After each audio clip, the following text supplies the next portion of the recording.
Hey, you guys, hey everyone, welcome back to my channel. Welcome if you're new here. We're going to be going over Catelynn and Tyler's latest podcast. They had Gretchen Sisson on, and I was not familiar with who that was. So let me explain to y'all who Gretchen Sisson is. She is a sociologist who is also an author, and she studied, or she still studies, adoption as well as in the United States. She is the author of a book called Relinquished: The Politics of Adoption and the Privilege of American Motherhood. It is based on hundreds of in depth interviews with women who have relinquished infants for domestic adoption over the past 60 years. So she started back in 2010. She started interviewing adoptive mothers or bio mothers, girls that were pregnant that were choosing the route of adoption. And she would not just interview them once, like she would talk to them and continue talking to them, from the time that they decided to take the route of the adoption, why they chose that route of adoption, and keep in contact with them to see how their viewpoints have changed, how their opinions have changed, how they felt later on, 10 years down the line after placing their child up for adoption. They gave her the reasons why they placed their child up for adoption, and a lot of the reasons had to do with finances. Just not being able to support a child. I have not read this book, but I really want to read this book. Just listening to her talk on Cate and Ty's podcast, very interesting. So also, if you look her up, it says that the book Relinquished is a powerful decade-long study of adoption in the age of Roe, like Roe v. Wade. Relinquished reveals the grief of the American mothers for whom the choice to parent was never real. So it is the grief of bio moms who, I guess, ultimately felt like they didn't get to choose. Like, let me see. I have my notes over here because usually if I'm going to cover a podcast, I try to listen to it multiple times, put clips out, that way I know exactly what I'm talking about. But when I listened to this one, I was like, this is so informative. This is so interesting. And I'm glad that Cate and Ty are having people on that have studied this for years.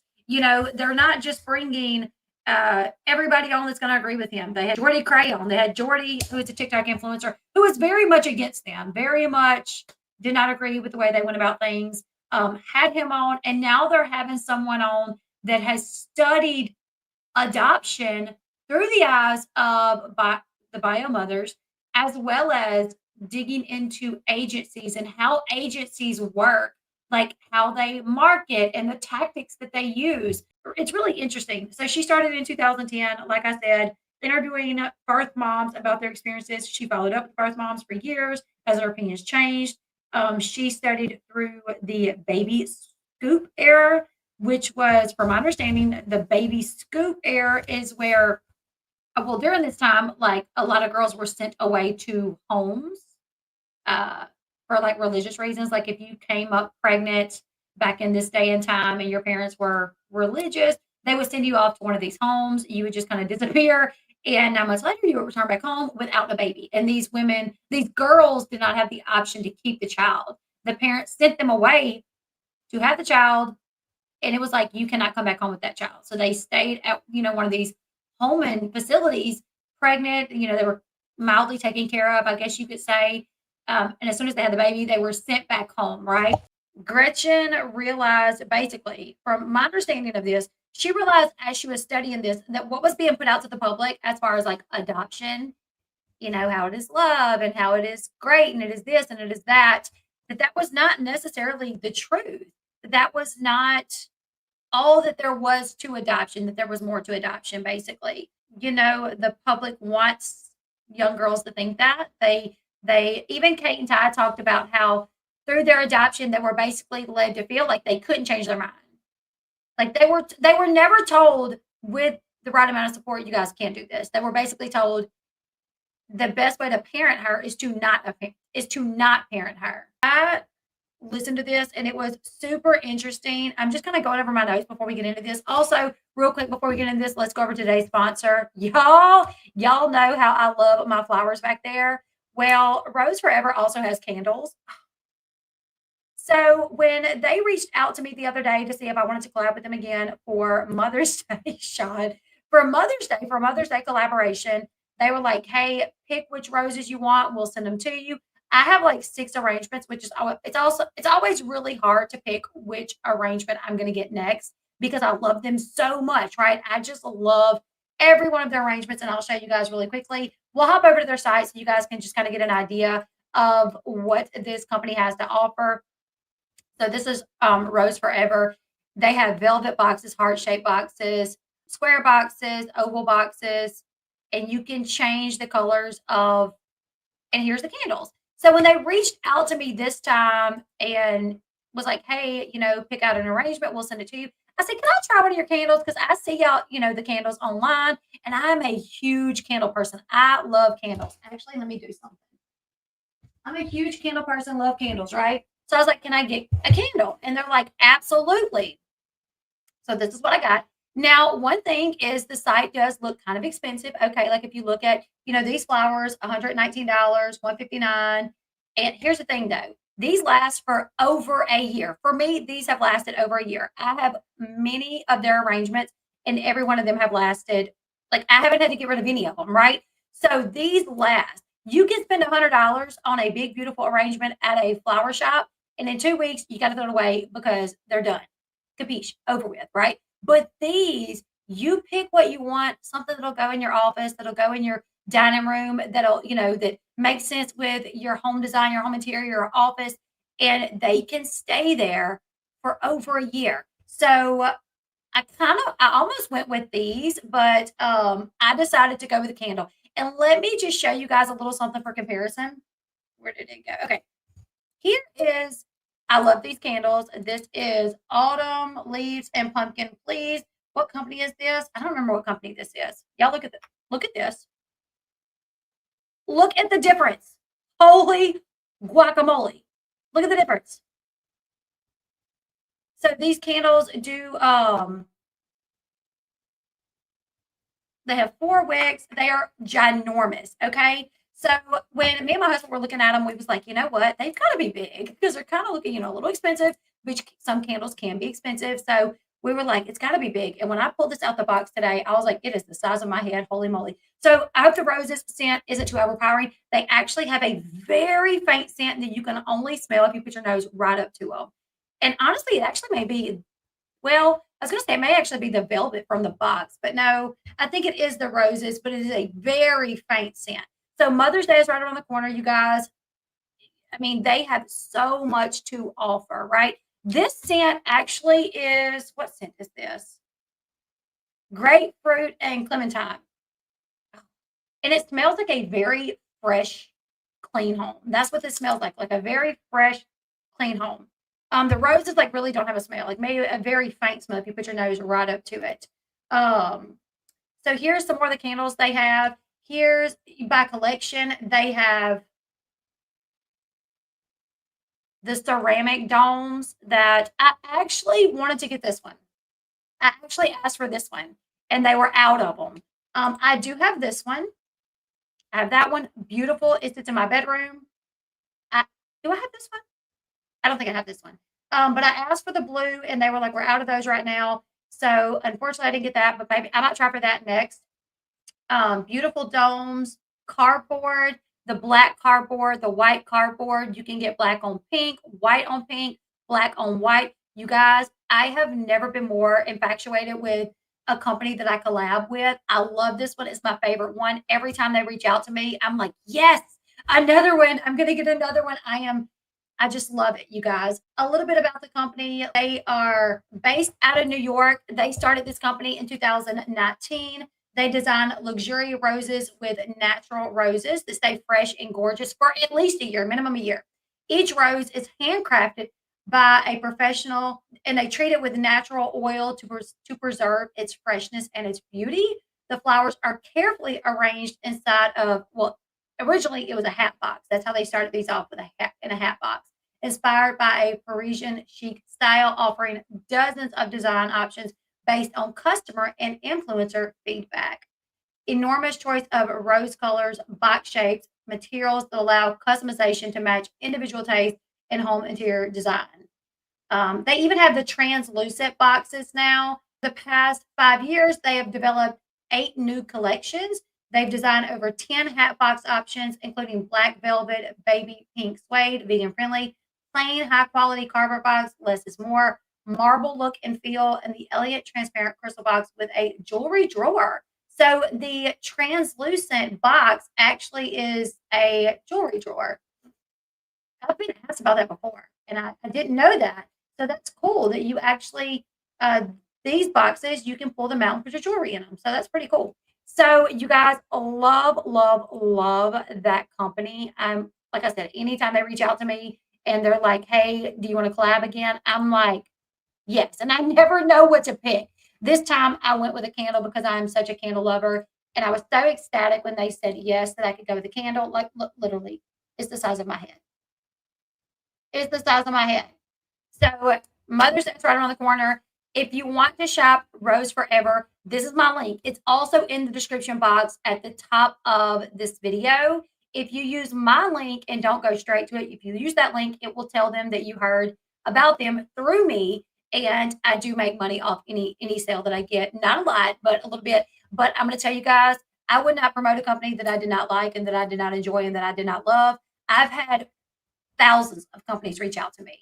Small companies, little knickknack things, and I do not promote them unless it's something I truly do love. You can get $20 off your order if you use code L20MD. That's L20MD for Mother's Day. Stands for days. Thank you for becoming a member. You guys welcome Danes for days. Thank you. Thank you. I got to remember to put the Discord link up for new members. So I'll try to remember that. But either way, you guys, if this is what you want for Mother's Day, send your man like a little screenshot of this right here. If you want to gift your mother with a rose box or a rose box that also doubles as a jewelry box or a nice candle, I highly suggest it. Here's one of the rose boxes again. That's marble with pink. I think that's 36 roses. Anyways, let's jump into today's video. I just had to give a shout out to today's sponsor because I got this in the mail today and I was blown away and I was excited. When my husband came in with the package, I was like, no way. He was like, yes. I was like, let me open it because I'm always so excited when I get something from Rose Forever. My link will update each time I get a new package from them. Each time I'm doing I have a new one, I do have a new link. So the new link is the one that I just put on the bottom as well as in the description box. Yeah, that one right there. If you guys want to check it out, there's the link. Use code L20MD and get you $20 off your order. Also, because it is Mother's Day, I think they're running a sale right now as well. So you can actually, yes, they actually are. So you can actually catch the sale and use the code and get more off. Almost there. Yes, almost there, you guys. So let's go ahead. Let's listen. Now, we're not going to listen to the full episode, of course. I don't feel like that would be fair for me to sit here, although I would love to do that. I would love to just sit here and listen to the full episode with you guys. That's not really fair, and it kind of takes away from them. So I suggest you guys, listen to the full episode whenever you guys have time. But we're going to listen to a little bit of it together. And basically, she has studied adoption for over 10 years. She has talked to birth moms for years to see how they feel, to see why they place, how they feel after they place, immediately after, years after. I really want to read the book Relinquished. I'm going to have to try to put that on my to-do list at some point in time. But I am so happy they're having someone that has done this. I want to see more birth moms on. I want to see adopted moms on. I want to see adoptees on. I want to see adoptees that are pro Cate and Ty. I want to see adoptees that are, have different feelings than Cate and Ty. Just so we can kind of get to hear from everybody. You know what I'm saying?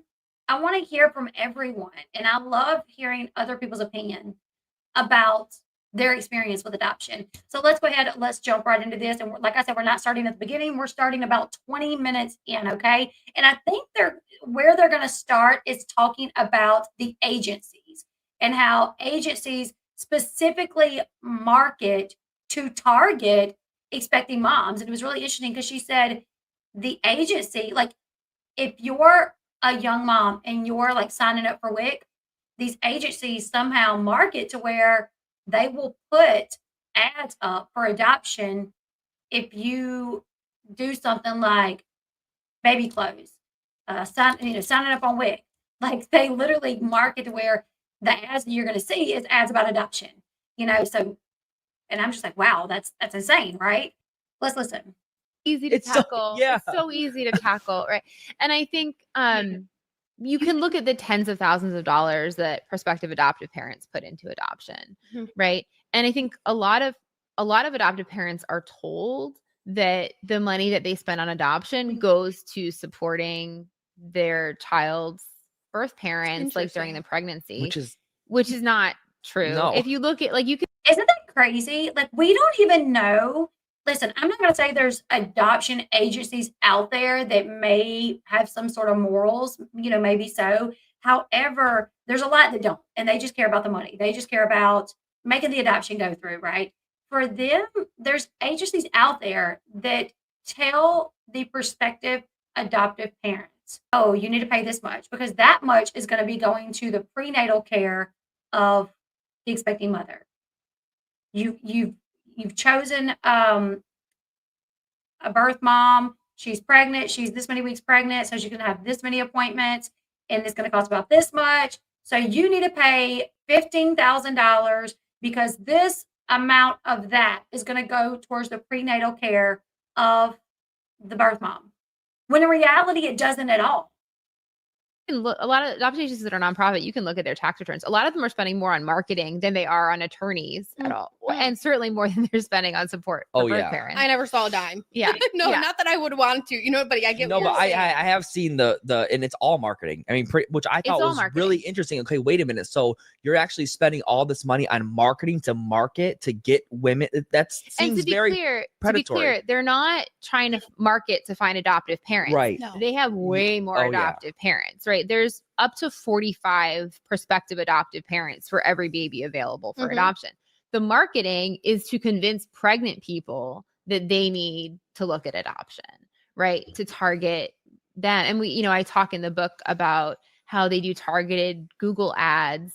Or if you Google like help for single moms in Michigan, like you're going to start to get ads for adoption agencies. You could be Googling something that has nothing to do with adoption, but they'll buy, if you're like, how do I get enrolled on WIC in my hometown? Like you're going to start getting ads for adoption agencies. And if you're in a really vulnerable place in your pregnancy, right? If you're struggling to figure out where the money is going to come from, where the stable housing is going to come from, your own parents aren't supportive or aren't able to support you.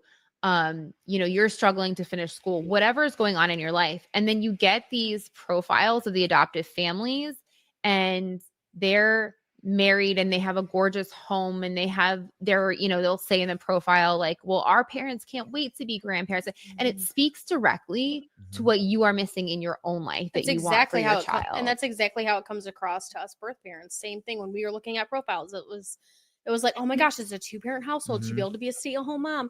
They have a beautiful dog. They go on vacations. House. Yeah, they go on vacations. Like completely opposite of what I was feeling in that moment and what we were going through. Yeah. Absolutely. And honestly, I remember we were looking through the profile books that the agency gave us, and we were like, I mean, they all look really similar. Like they all, they're almost like exactly the same. Maybe she's water skiing, but you're skiing on snow and she's skiing on water, but it was the same.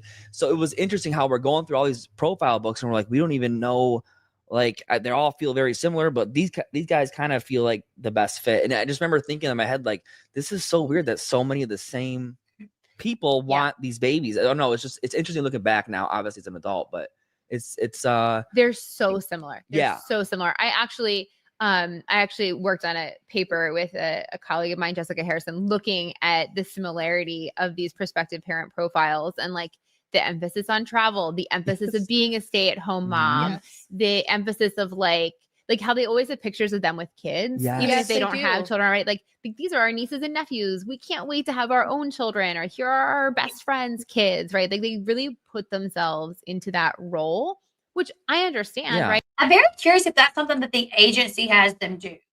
Like in your profile, we want pictures of you on vacation, like you and your spouse looking so happy. If you have nieces and nephews, like pictures with them. Like if you have a dog, like I wonder if that's something that the agency does. If they like kind of, I mean, I think it is. Well, as far as like with Cate and Ty, I think Bethany Christian Services must have been one because he said all their profiles look the same pretty much, except like she may have been skiing on it's a template. Okay, yeah. She may have been skiing on water while the other one was on snow, like they were told, hey, include this, include that, include this, because this is what looks appealing to a young girl who wants to place their child up for adoption. She wants to see this. She wants to see that y'all can afford vacations.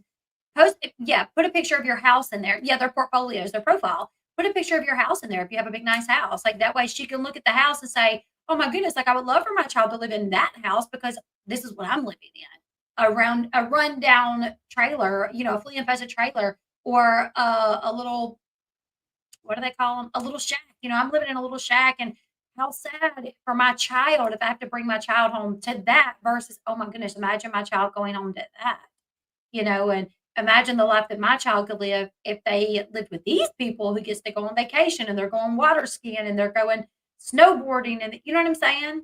I'm not saying it's a negative thing. I'm just wondering if that's something that the agency does to them, because of course it's going to be more appealing. And I'm not saying, that's the agency's job, is to try to make the adoption more appealing. So I'm not saying, I'm just wondering if it's something that the adoption agency does themselves. Like, I don't think it's something that the people do. I don't think it's something that the people, when the agency says, oh yeah, just put a profile together of of yourself. I don't think they're like, oh, well, let's include a picture of our big house. Let's include pictures of us with our dog and our nieces and our nephews. Like, especially because Cate and Ty said they all looked identical. So I was just wondering if that's something that like the agency told them to do. Yeah, not saying it's a negative thing, but it's done with intent to show off like, oh, look how great it all is, Right. If you are looking for someone to care for your child, like you want to see that they love kids. Right. But like it ends up being just so similar. And really upholding this really specific idea of what family could and should be and what is aspirational for a child. And also it comes across as this is what's worthy. If you're a parent, if you want to be a really great parent, this is what makes you worthy. Danes, he better not be on no dating app. He better not be on no dating app. Being a great parent, having this house, having this, all this connections and all this finance, and just two-parent household. And just all that kind of stuff. And it really, in a way, looking back, it feels like you're almost purposely preying on my insecurities as a birth parent, because I wouldn't be looking at these books if I had that house, that, financial stability. So it feels, and that's why I kind of feel like pre-birth matching is not an ethical thing to do, in my opinion. I just don't think it's right, I guess. Because I look back at now and the fact that, adoptive parents even go to the hospital in the middle of that intense situation. It's like, why are we doing that? I am curious about, do you guys think staging, like, do you guys think that's kind of staging and maybe it shouldn't be done? Like, okay, for two 16-year-olds who live the life that they live, if they're handed these portfolios, these profiles of their prospective parents for their biological child that they're about to have, it's painting nothing but positive. It's just showing, it definitely, I could see how if I'm thinking about adoption and I'm not sure, I'm just leaning like, oh, not sure. And the counselor is like, well, take home these books and just look through the profiles, and you don't have to make a decision, but, just look and, look at the families. If I went home and I'm sitting in my rundown house, with my feet up because I don't want fleas to attack my white socks, and I'm looking and I'm like, oh my God, look at that big house. Oh my God, look at them on vacation. Wow, they just look so happy. Oh my God, like, could it encourage me? Could it give me a little boost to think, this is what my child deserves versus what, like this that I'm sitting here in? You know what I'm saying? What do you guys think? Do you guys, I'm not saying it's a negative thing. That's the agency's job, is to try to convince, the agency's job is not to look out for the bio mom and the bio dad, or even the baby, really. They're being paid by the adoptive parents. So they're going to lean more for them. They're going to do everything that they can to make sure those people that's paying them thousands of dollars will walk away with a baby. To these birth moms who are, most vulnerable thing ever, emotionally, because then when they're there, and if they're there and you are having thoughts of changing your mind, then it kind of makes you feel guilty, like, oh, but they're here and I don't want to hurt their heart or break their feelings. And I think that's what it comes down to, is that like, even if we were to change our mind, it was our right to do so. Like, yes. we wouldn't have been selfish to do that, in my opinion. And I think back then we were getting fed the opposite message, that no, you would be selfish if you change your mind, because you're going to break this family's heart, and you're going to, you know what I mean? So it's, One of the mothers I interviewed talked about her son's adoptive parents had already adopted a child. Right. Oh, okay. And she went out to dinner with them and their son, who they were. This is an interesting story. So a girl pregnant, the family had already adopted one child. They're going to adopt her child. She goes out to dinner with them. Now listen to this story.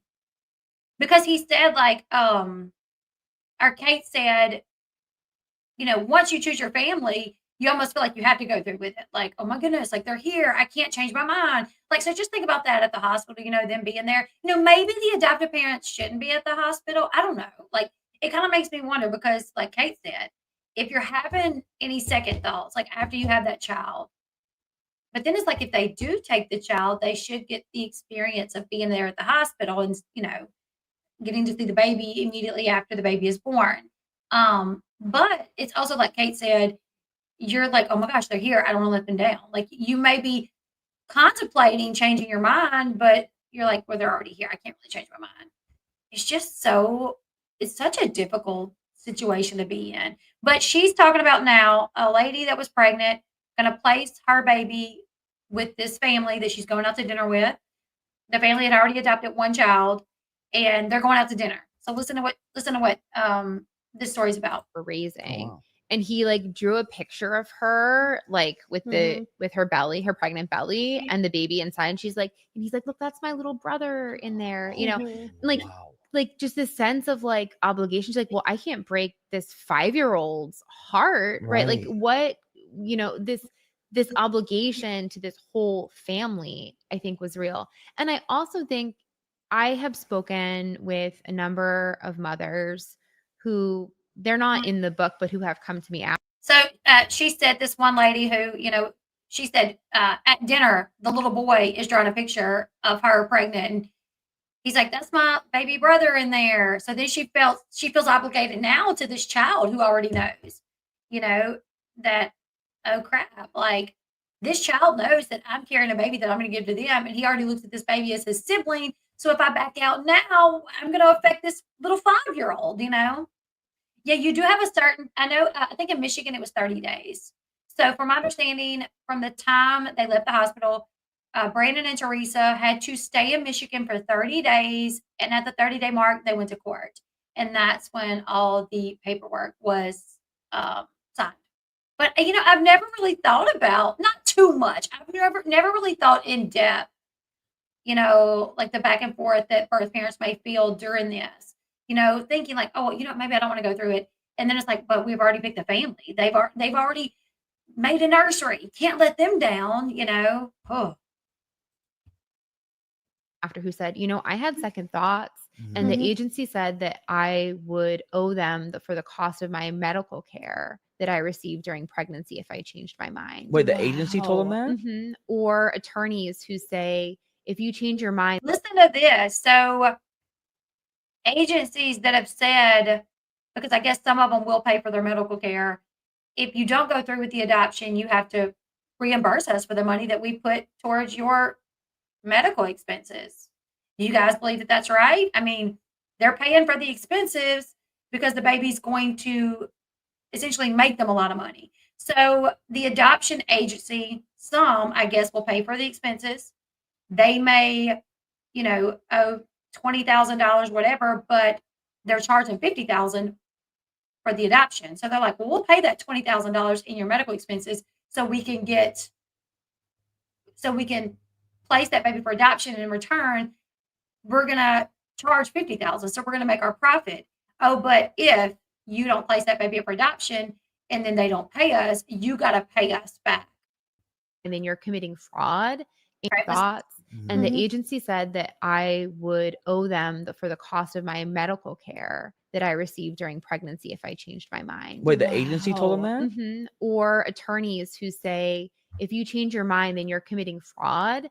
And we gave you this housing support during your pregnancy. And so if you change your mind, you need to pay us back for that. Wouldn't that also be coercion then? So how is that legal? Yeah, because yes. It's obviously coercion. It's probably not legal. But if you are already in that vulnerable place and you can't afford an attorney and you're confused and you're overwhelmed and you're probably hormonal, right? Like they're using fear to scare you. They use this fear. And there are several cases like that have come out. Which I think is that's part of the broken system here. Why are the adoptive parents getting a lawyer, but birth parents are not having any representation because they can't afford it? Like, it just doesn't seem. It's because they can't afford it. Which that comes to the fact of, because they're more financially set, they're more worthy to be parents than I am, which is that's the message you keep getting as birth parents. And it's like, you look back at it now and it's like, even for the instance of paying for housing for a pregnant girl, that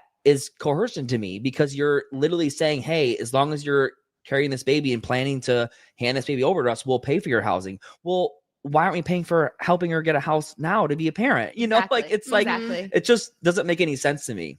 And on top of all the private money that goes in, so the money the adoptive parents are putting into the adoption, there's also a federal tax credit for the adoption. So the federal tax credit for an adoption is $16,000. Wow. $16,000 of credit to cover the expenses of the adoptions, which is why adoptions can be so expensive and still be accessible to a lot of people. Right? If we were putting a similar investment into just a child tax credit that was accessible to families. I don't know if y'all can tell this, but me and Sean disagree a little bit on this topic. We have a little bit of different opinions when it comes to the situation with Cate and Ty, which is fine. These adoptions wouldn't be happening in the first place. I mean, $16,000, it's crazy. That is crazy. It's a crazy high. That's an idea. That's I'm all for Cate and Ty using their platform to educate people about adoption. Bring on people like Gretchen and Sisson. Bring on bio moms, adoptees. They don't have to just talk about Brandon, Teresa, and Carly. They can say, hey, but I do feel like they're more than, like, I do feel like Catelynn and Tyler can say, we went the route of adoption. Are there times that we regret it? Sure, because it hurts us. Because now we look back and we're like, well, maybe we could have raised her. How things could be if we would have. I don't feel like I don't think they should say negative things about Brandon and Teresa. And I don't think them saying they regret it. I don't think them saying, if I could go back in time and I knew how my life was going to pan out, I maybe would have kept her. I don't think that's bashing Brandon and Teresa. I think that's just a bio parent who placed their child up for adoption, who went on to make good money and live a decent life, like have a nice home. Their kids can do extracurricular activities. I think that's just them saying, no one, if we would have knew back then what we know now, it wouldn't have been so nerve-wracking for us. And we wouldn't have, if we could have seen into the future, we would have kept her and we'd have raised her. I don't think that's bashing Brandon and Teresa. But people do take it as that. People take them saying, if I could go back, I would have done some things different. People take that as them bashing. And I'm like, there are some things that they have said that I feel like that's like a little, if Brandon and Teresa hear that, that's going to upset them. If Carly hears y'all say that about Brandon and Teresa, that may upset her. So refrain from doing that.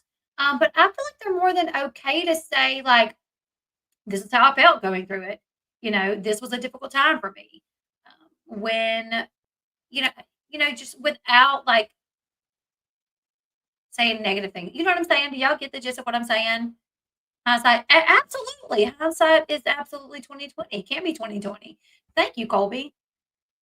I agree with you there. Why are they so outspoken about what they chose to do? And I think it's okay to be outspoken about what they chose to do and advocate to practice abstinence and safe sex. I think they can do all three. Say, hey, this is what we did. These are our regrets. It was difficult. Adoption is not all cookies and cream, peaches and cream, which is really great. That's one of my favorite treats to eat is peaches and cream. It's not all peaches and cream. It is trauma, not only for the bio parents, but it's trauma for the child. It's trauma for the adoptive parents. It is trauma all the way around. Are there good aspects about it? Absolutely. But it is trauma as well. So I think they can be outspoken about that. I think they can be outspoken. I think they can also talk about, hey, you know what? If we would have refrained from having sex, until we were older, and maybe we could have taken care of her, then we wouldn't have been in the position that we were in. Or practice safe sex, So I do think they can do all of the above. And the fact that we're choosing for the tax credit to go to that instead of single moms who are in a crisis, that doesn't make it. That would get them so far out of their crisis. Would. And I also feel like that, again, is society prioritizing adoptive parents and putting them above everyone else in the situation, when I really feel like it's the adoptee is the most important one in this whole thing because they're the most affected by it. So, well, and some folks will say, oh, but the adoption tax credit benefits the adoptee once they're in the adoptive family. But you can actually claim the adoption tax credit, some expenses of the adoption tax credit, even if the adoption doesn't go through. True. Wow, so that renders that point moot, right? Because you're actually just putting money into the adoption process. It's not supporting the adopted person as they grow up. And I think that's kind of like where I think the lines kind of get blurred, because one thing that I actually had an instant message recently from a girl in Australia, and she said that she's like, listen to your podcast. I never knew that America had this thing where it was like, she's like, let me pause that too. We had sex education in school, and same, it got real. I mean, we saw pictures of STDs. I mean, we saw birthing videos, and I think I was in like 10th grade. It scared me for a little bit, for about a year. You know what I'm saying? For about a year, because I did come up pregnant the summer before my senior year. But I dated the same guy like all throughout my high school years. I started dating him when I was like 12, and so I wasn't out there just, I dated my older two kids' dad. I literally started dating him when I was like 12. But watching that and learning about STDs and seeing photos of peckers and vaginas with herpes and all these things, I was like, oh, I definitely don't want that. You know what I'm saying? I do not want that. So I do think sex education is important. Now, I'm one of those parents that I don't want it too young on kids, because I think, high school was when I received it. I was like 9th or 10th grade. Over here, she's like, it's illegal to have adoption agencies. You can't commodify children. There should be no money involved. It's illegal.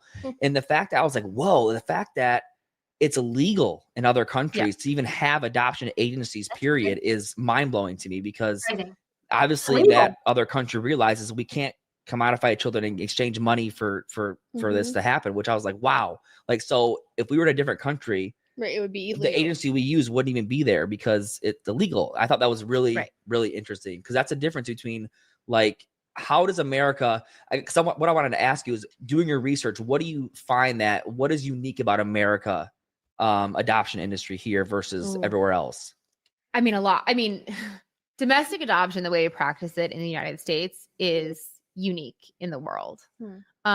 So when you look at a lot of like Western European countries, there's still a demand for adoption, but their adoptions were almost entirely international adoption. So bringing children from other countries into their country, because they have a social safety net to a degree that we just don't have in the United States.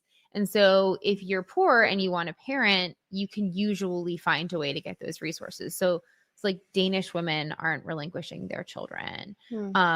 There's still a really high demand in Denmark for adoption. So they would bring children from Korea, from Africa into Denmark for the purposes of adoption. Could you imagine that for the child? A lot of Scandinavian countries particularly have started banning international adoption. Could you imagine that for a child, though? Like,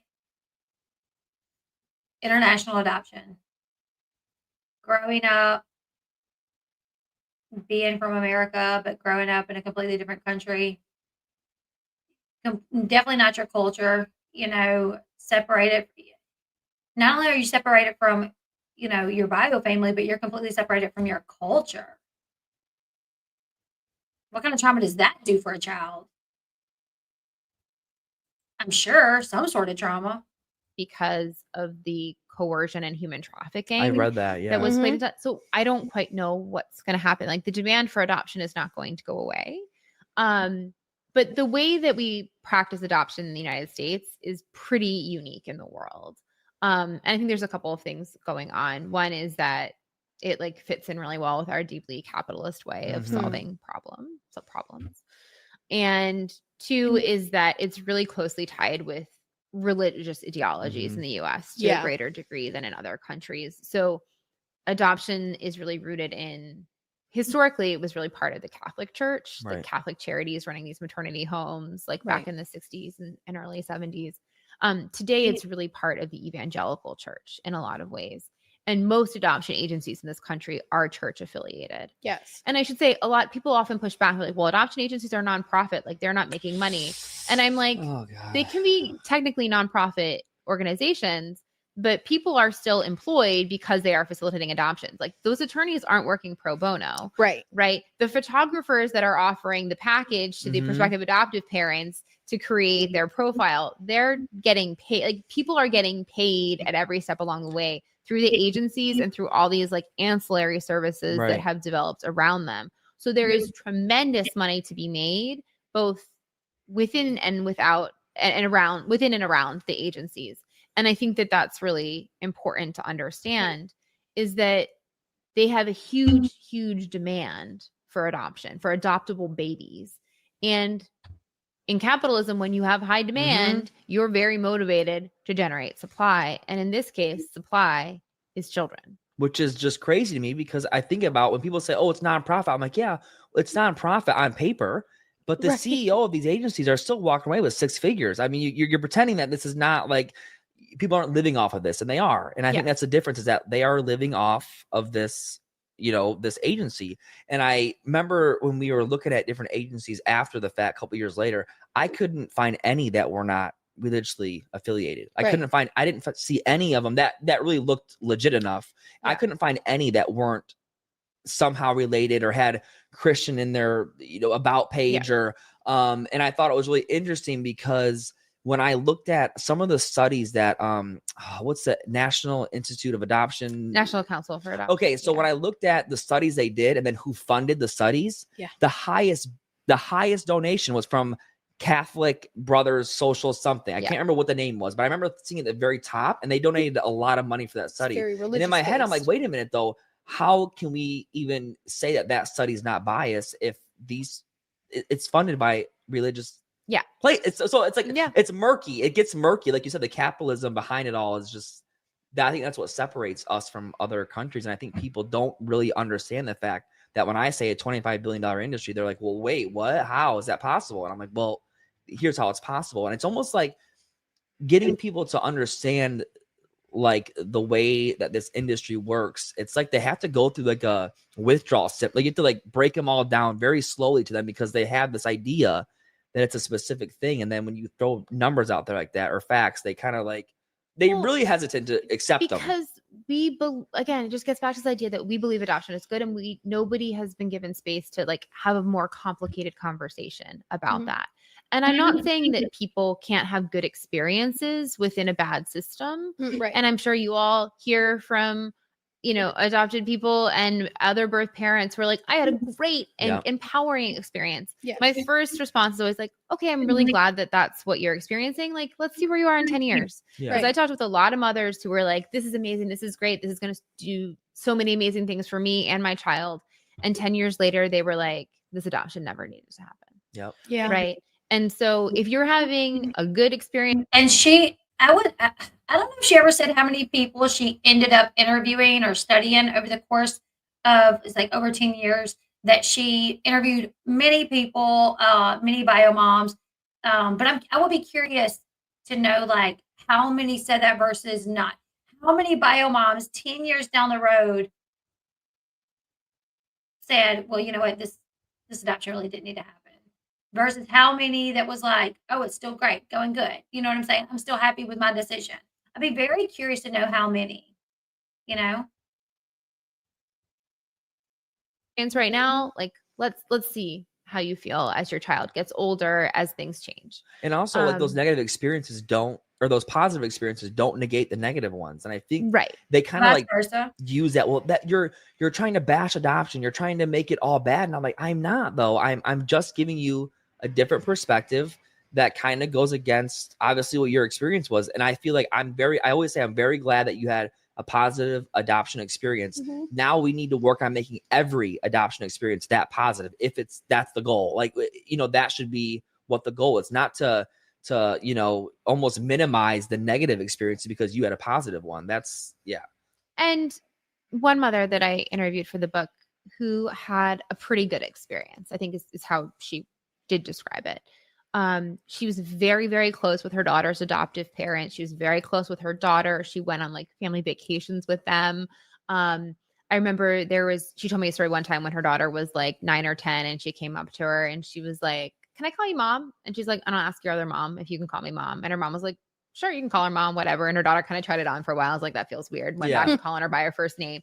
But like you have this interaction that shows, one, her daughter has full access to her. Yes. Comfort asking her these candid questions. The adoptive mom doesn't view her motherhood as a threat to their family. Right. Everybody is fully comfortable, open, and they're centering the child. Like, yeah, you want to call her mom? Try that out. See how that feels for a while. Like it's up to you. This is your adoption. This adoption was designed to serve you as the adopted person. And we want to continue to center that. And so she would say, I had a good experience. But when I asked her, like, what would you change? Is there anything you would change about the system of adoption? She's like, oh, so many things. Right. We didn't get support from our agency. There's too much money involved. Like nothing was centering my child. And she's like, I got lucky. Right. The people who adopted my daughter were incredible people who were very down to earth, did not feel threatened by me. Right. And she's like, luck is not, you don't build a system on luck. Right. Correct. Right. She's like, the system is still deeply, deeply flawed, even though I had a good experience coming out of it, because you can't base policy on luck. Right. You can't base policy on individual relationships, right? You have to set up a system that's designed to care for people long term. And this one does not do that, even if some people can pull a good experience out of a bad system. Right. Or get lucky. We always tell them that, like, you're the exception. You're not the rule, though, for having that great experience, because if I had to weigh on a scale, the negative versus positive, I mean, the negative is just so much heavier. So it's like, you can't, you are lucky, but we shouldn't have to be lucky in this industry. It shouldn't be necessary for you to be lucky or not. Right. It should always be like that experience that you talked about. The reason why I believe that sounds so positive is because it was centering the child, and there was not, you're not allowing the insecurities or fears of adoptive parents kind of override what the child wants. Well, and it sounds like those adoptive parents put in the hard work on themselves, which is very important. And I also I think it's important to applaud adoptive parents who do operate that way. Like that's your intentions are pure. You must have had some kind of, you must be trauma informed in some kind of way. And that's important. I also feel like, there's screening that is done for adoptive parents, but I believe there could be more education or ongoing. Every few years you have to take some new trauma classes. They were like, well, how can we make adoption more palatable to pregnant women who are in a vulnerable place? And the idea was open adoption, right? You're going to have more contact. You're going to be able to have contact with your child. I don't want to listen to too much more of it, but there was another part that I wanted to listen to that's a little bit further down.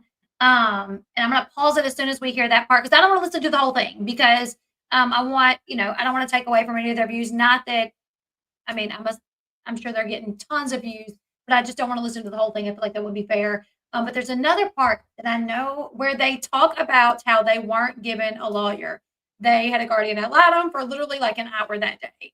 That you ran in, and that's what I heard too. Like, it wasn't like, sit down, hey, okay, you guys know once you sign this, no going back, open adoption paperwork that you sign, might as well toss it and throw it away. Like, it was just like, hey, I'm here. You guys know what you're doing? Okay, I'm going to speak for you in front of the judge. I'll let them know that y'all know what y'all are doing. Y'all read on this here. Okay, blah, blah, blah. Ran with it. That's what it is. When the judge said, okay, out the door to the next, for the guardian ad litem to do the next case, right? So that's kind of what I wanted to get to as well. But I do want to read that book, Relinquished. Sounds really interesting. openness is protective of some of the worst kinds of trauma that can come out of adoption. So closed adoptions are generally more traumatic than open adoptions, because a lot of the mothers that I interviewed who were in closed adoptions, like they didn't know if their child was alive. Wow. Right. They didn't have, I mean, they literally had no idea. Some of them didn't even know if they had a boy or a girl, because the baby was just taken away from them. Oh, wow. Oh my The records goodness. were sealed, right? Like it was just this black box. And listen, maybe birth parents chose this. Like, I'm going to have to place my child up for adoption because I can't afford to take care of my child, but I don't want to see the child. I don't want to know.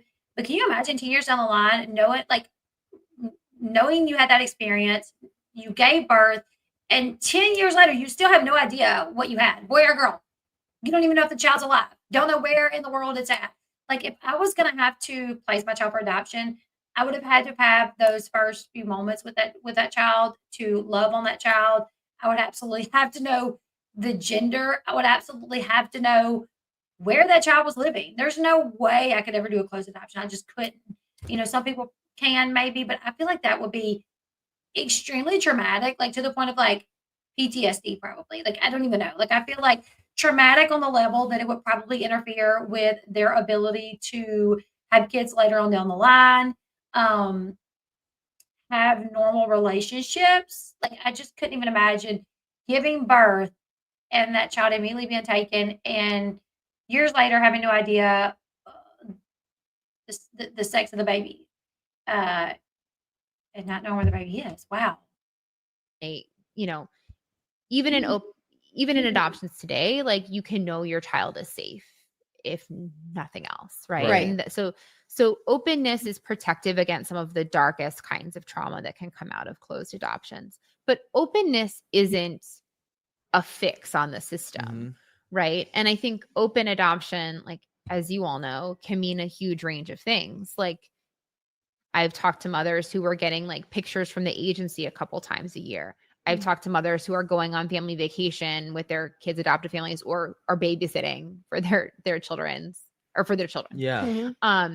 And so you have this huge range. It's not legally protected. Right. It's really at the whim of what the adoptive parents want. And even in some states where there's some legal protection for openness, usually it requires like going through mediation first. And if the adoptive parents refuse to do that, like, a lot of these birth parents can't afford an attorney. So like, legal protection means different things, and doesn't often have very much enforceability to it either. Yeah. I think it's interesting that you point out the fact that, even in the states that they do have this legal protection for openness, it's still not like, legally enforceable to the point where I could get the adoptive parents in trouble, or I could, they have some kind of consequence. No. It's not like we can force this adoptive parents to, open and keep it open. It's like, so, and I also think it's interesting because if openness was legally enforceable, then I think things would look a little bit differently. I don't know if they would look any less traumatic, but they would look a little differently, because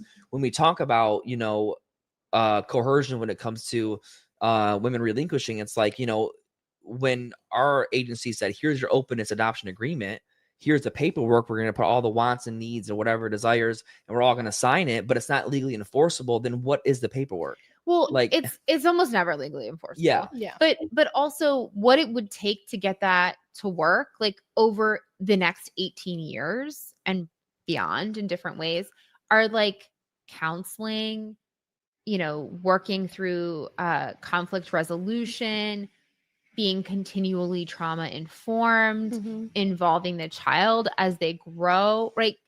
The adoption agency can't just be like, here's your openness agreement and here's your TPR, and like, go, good luck for the next 18 years. And that's right? what like, they do. Like, that is what they do. Yeah. And rather than, how can we be present to ensure that your relationship here is successful and centering the child and what they need, which is going to change. Yeah.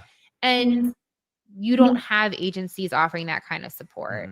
And so, like, I remember one mother I talked to, she's like, I thought they told me that they had post-adoption services, and she thought that she was going to be getting the support that she needed throughout the open adoption. And she got like 3 therapy sessions in the first year. And then they were like, well, that's it. right? Like there's this idea that like post-adoption services are ongoing. Yeah. And I don't think we didn't get any post-adoption. I don't even think we had one required therapy session. I don't think so. I mean, I do think like we could always like call Dawn and talk to her and ask questions. She would help us process, but I don't think there was any like. But an unbiased, not connected. Right. Yeah. But to me, even with, you know, agencies coming out with open adoption, I honestly, to me, that still feels like it's just a coercion tactic for women. Yeah. To make them feel like, you know, you're going to have more involvement. Well, that's kind of my whole point. Because they weren't getting any babies. So, and if the paperwork's not legally enforceable, then what is the paperwork for the birth parent? Exactly. Like, what is this paperwork then, if not a coercion tactic to get you to make it easier for you and more safe and comfortable for you to relinquish? And I noticed in like our culture in the United States, a lot of people that are involved in the adoption world, we see the question all the time, like, get a lawyer. Why can't you take them to court? Why? And I'm like, a lot of people do think that it's like legally binding. And it's like, no, the only legal thing we ever did was sign our rights over to them and stop ours. That was the only legal thing we ever did. Yeah. And once you sign your parental rights away, you have no legal relationship to your child. No. And the family that has been created by the adoption, they have all the legal rights. Mm-hmm. And so everything you do is at their whim. And even if you do challenge it, like, good luck getting in front of a judge. Yeah. It's like, you people who are legal strangers to this child have a right to say, and like, then what kind of openness is it going to have? Like, if they're, I mean, I can't even imagine the scenario where a judge would be like, yeah, you have to allow visitation. Like, okay, that's not a good relationship. That's why I say it wouldn't be any less traumatic. I think, right. Like this, you know, and most birth parents can't afford a lawyer. No. This is an expensive process. And I also feel like people look at adoption as being this whole general thing when really in reality, it's a legal transfer and termination of parental. I actually have a pregnancy photo pulled up. I'm going to show you guys in a second. I'm gonna let this play for just a minute because I'm trying to get to the part where they talk about the ad litem, because I've said that before and I see a lot of people say like they had a guardian ad litem, and I'm like, yeah, but that was literally like in and out. They did not have a lawyer. I've actually had people on my TikTok say they had a lawyer, and I'm like, no, they didn't. They did not have a lawyer. They had a guardian ad litem. They're in and out, and that was it. Once we get to that part, I'll show you guys a pregnancy photo.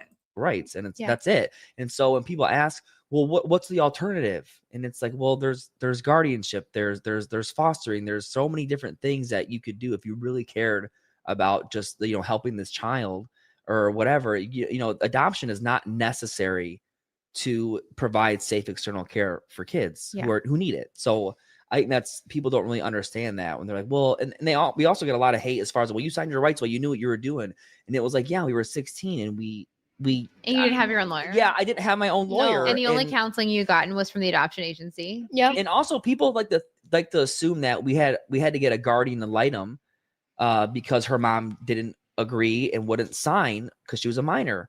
And so people are like, oh, well, you had a lawyer. No, a guardian ad litem is not a lawyer. I was like, I had a guardian ad litem for like an hour and it was just to sign my rights away legally. And then after that, she was gone. Well, and in many states, pregnancy is considered an emancipating event for a minor. Yes. So in some states, you wouldn't even have that. Oh, wow. Which I think is a little, that's insane, right? If we're going to like, that's crazy to me that they're not, there's some states that you don't even need a guardian ad litem. Like, how is that?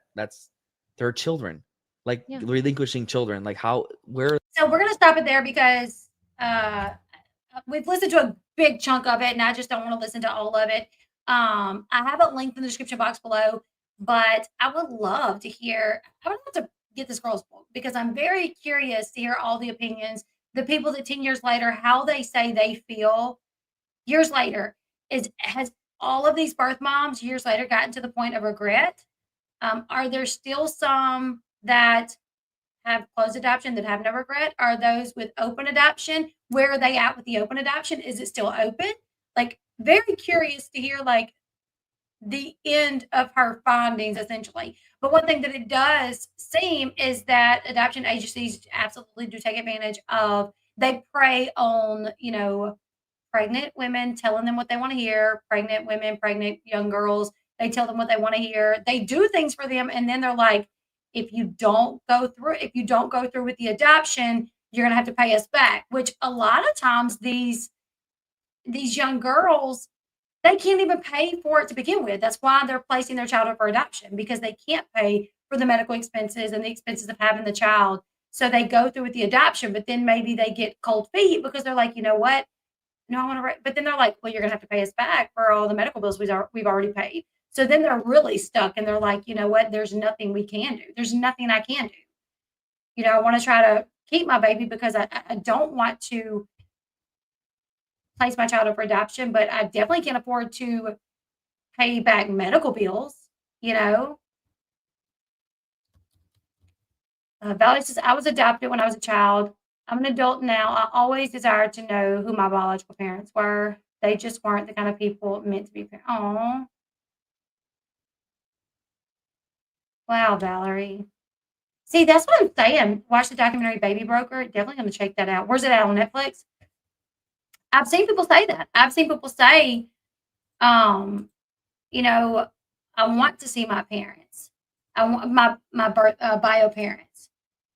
Okay, so this is a picture of, y'all look how young me and Shy was. This was our first child together. How old was I? I don't even remember. Let's see.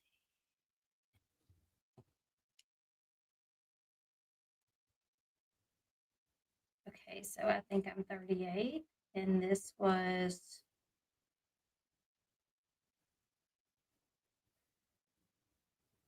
I was 23 in that photo. Valerie says, I'm a healed adult. I know Carly's going to be affected by this. It would be different if they didn't have visits, but Carly is always going to desire what it's like biologically. Like, there's some people who aren't interested in their birth parents, and that's fine. That's some who are. Neither side can, like some are, some aren't. As a former foster parent, foster care is not set up for children to be there until they're the age of 18. Yeah, I don't feel like it. That's actually at my baby shower for Eli. And it literally looked like I just had a basketball in my pants. So funny. Most of the time, the only place that I gained weight was in my belly, except when I was pregnant with Christian, Bobby. I got preeclampsia, and I was about 2 weeks where I swelled up so big, like my legs, my feet, everything. And then we found out I had preeclampsia, and I had to have him that day. Yeah, I'm 28 for sure. Always 28. My mom was always 27. So that was our first child together. Let me see if I can find a pregnancy photo from my last one. Let me see. Bear with me. Yeah, my boobs and butt definitely got bigger with the last pregnancy, which my boobs and butt would always get a little bit bigger, but they would shrink right afterwards. Go right away.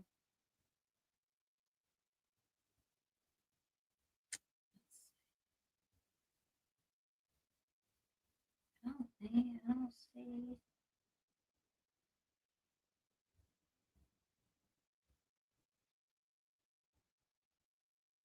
Let me see. I should have some more pregnancy photos somewhere on here. Maybe not. I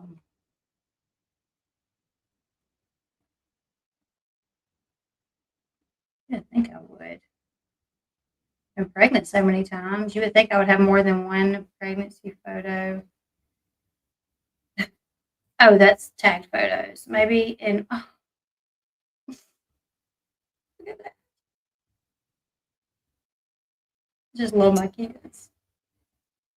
I just love them.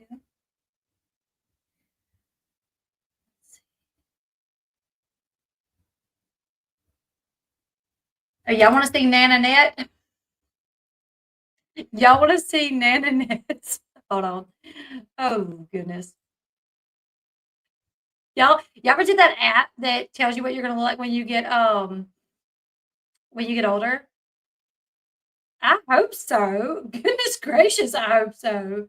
Elle, yeah, it's 100K. We're so close. Elle went full bed rest at like the 4th month every time. Yeah, like 4 months in, every time I went full on bed rest.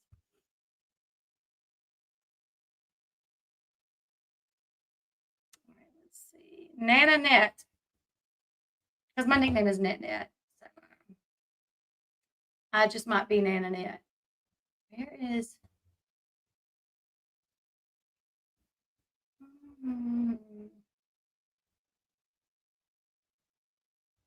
Okay, it's been a few years since I've been pregnant, so let me scroll back. Bear with me, guys. Let me see if I can find some more pregnancy shots.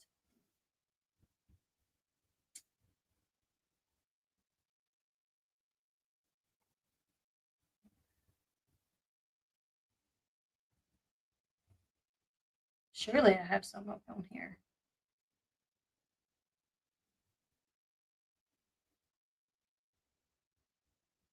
I think I've showed this one. This was when I had my first baby, me and her. The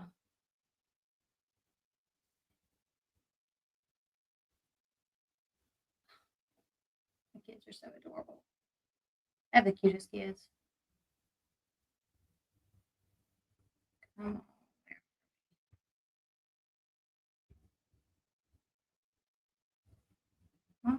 Bear with me, guys.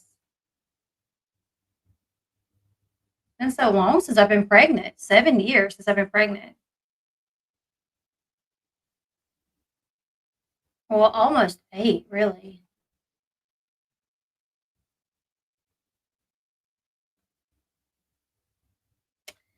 I've actually been pregnant 7 times. In between the last 2, we had a pregnancy that we lost. So I have been pregnant 7 times.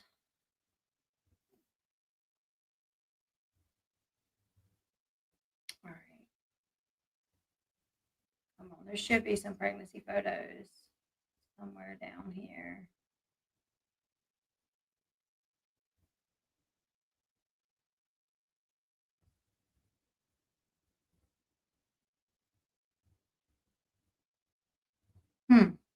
There's a baby.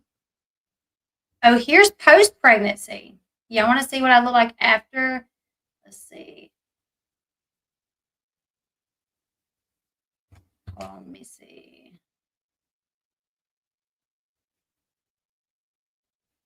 All right, this was 2 weeks post-pregnancy with my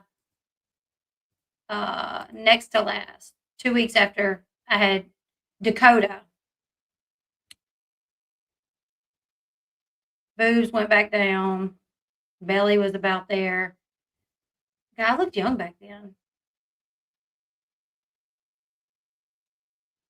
Skin and bones.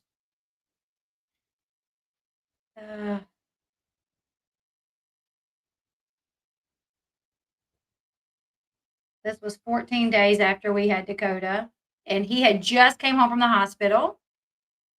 He stayed in the NICU for 12 days. And that was a rough pregnancy, a rough labor. Surely I got a baby bump photo somewhere. Oh, snake.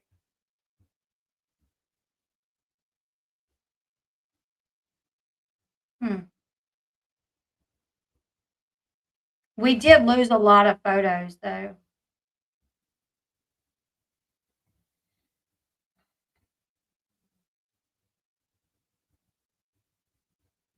We need to close this video. It's already went on for over an hour. I said I was going to try to start doing them less than 30 minutes, which I knew this was going to be a little bit long because I knew we were going to have to listen to that. We were going to listen to that podcast. Oh, I can't show that one. My daughter's in it.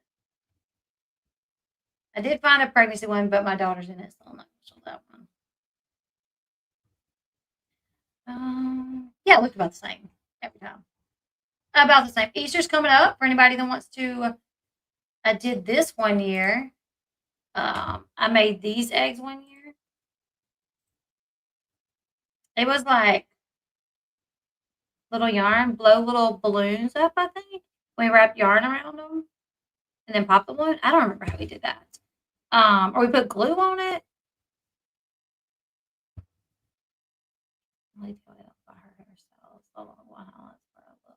I have had blonde hair, like blonde before. Short blonde. Let me see.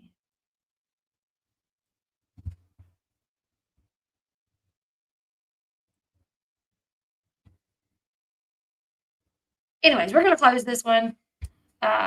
We're doing hangouts on Facebook. If you guys have a Facebook, I'm starting to do those where I do my makeup in the mornings, hang out, talk to y'all. Because we're trying to, YouTube does not promote me for some reason, trying to figure out why. I don't know if it's because we're doing long live streams, not sure why, but I did know this one was going to be a little bit longer because we were going to be listening to the podcast. We're going to go ahead and close this one out. If you do want to do little hangouts with me, like I said, we're going to do Facebook hangouts like 2 or 3 times a week. In the mornings, go live, do my makeup, talk about whatever. So subscribe to my Facebook.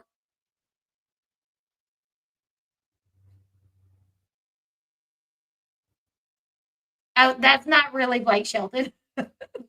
That's just one of my longtime subscribers, but you're not the only person that's ever thought that. Like, what? Blake Shelton? Anyways, join me on Facebook. It's Elle Bee Official, I think. It's linked in the description box below. I'm probably going to shoot for like maybe Monday, Wednesdays, Fridays. I did, I think, Tuesday and Thursday live on Facebook. If you're not on Facebook, that's okay. I actually have contemplated still uploading them to my YouTube. I don't know what we're going to do because I do have people that can't watch it. So I'm contemplating it. I just don't want to confuse the algorithm with YouTube because I don't get promoted at all. I do not get promoted on YouTube. Don't know why. Work my butt off. But follow me over on Facebook if you can. And we'll do the live hangouts over there. And we'll stick with just like content over here. Anyways, you guys, like, share, subscribe. Follow me on my other social media platforms. And I'll see you guys later. Bye, guys.